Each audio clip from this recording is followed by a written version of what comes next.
Let me read to you a part of the Gospel for the Feast of the Presentation. It's from the second chapter of St. Luke, verses 22 to 40. I'll read just a part of it.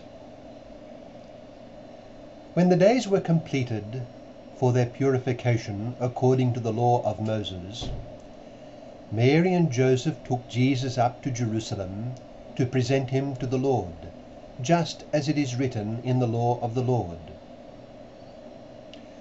Now there was a man in Jerusalem whose name was Simeon. This man was righteous and devout, awaiting the consolation of Israel, and the Holy Spirit was upon him. It had been revealed to him by the Holy Spirit that he should not see death before he had seen the Christ of the Lord. He came in the Spirit into the temple, and when the parents brought in the child Jesus to perform the custom of the law in regard to him, he took him into his arms and blessed God, saying, "Now, Master, you may let your servant go in peace according to your word. For my eyes have seen your salvation, which you have prepared in the sight of all the peoples, a light for revelation to the Gentiles, and glory for your people Israel." The child's father and mother were amazed at what was said about him. And Simeon blessed them, and said to Mary his mother, "Behold, this child is destined for the fall and rise of many in Israel, and to be a sign that will be contradicted, and you yourself a sword will pierce, so that the thoughts of many hearts may be revealed." Well, what could we say about that passage? What thoughts does it prompt in our minds? It is a beautiful scene in St. Luke's Gospel, and 5 people occupy the stage. There are Mary and Joseph arriving in the temple of Jerusalem with the child Jesus to present him to the Lord, in accord with what was written in the law of the Lord. There are also Simeon and the prophetess Anna. The center stage is occupied by Simeon. He was righteous and devout, awaiting the consolation of Israel, and the Holy Spirit was upon him. He is the man he is, and he does what he does, because the Holy Spirit was upon him. So we could say that in this scene the Holy Spirit is the principal, though unseen, protagonist. Simeon was righteous and devout, and his personal sanctity was the first great work of the Spirit of God in his life. He was an excellent embodiment of the very best of the Old Testament. And when we think of it, with Mary and Joseph and the child with him there, and soon to be joined by Anna, we have what we might call the holiest grouping of people ever to have gathered in the history of salvation to that point. The sanctity of that small and unnoticed group was the work of the Holy Spirit. Furthermore, the Holy Spirit had actually revealed to Simeon that he should not see death before he had seen the Christ of the Lord. As a man of the Old Testament, Simeon looked forward to the coming of the Messiah, and the Holy Spirit had been revealing to him that he would actually see the Messiah before he died.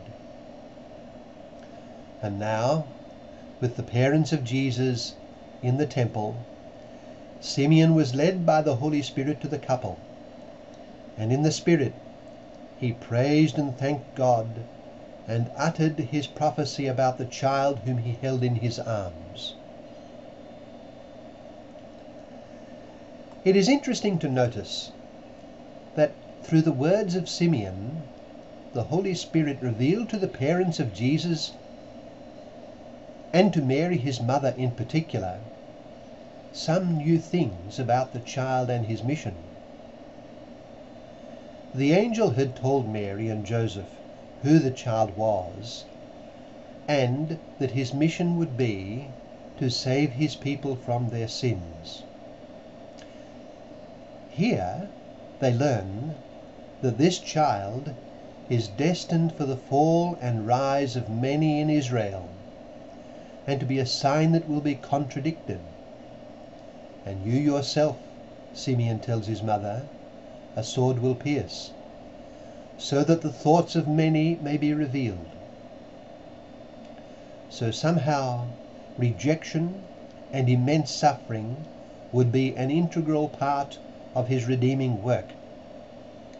He would be the glory of Israel and the light of the Gentiles. This they had known. But now they learn that the shadow of great suffering would fall over him, just as it would over those who loved him and chose to be close to him. And the first and principal case of this would be his own mother, whose soul would be pierced with a sword. We could say that through Simeon the Holy Spirit is in effect identifying the suffering servant of Isaiah with the great child in their midst. He was the Messiah, but he would be a suffering Messiah, and one who would face great contradictions and rejection.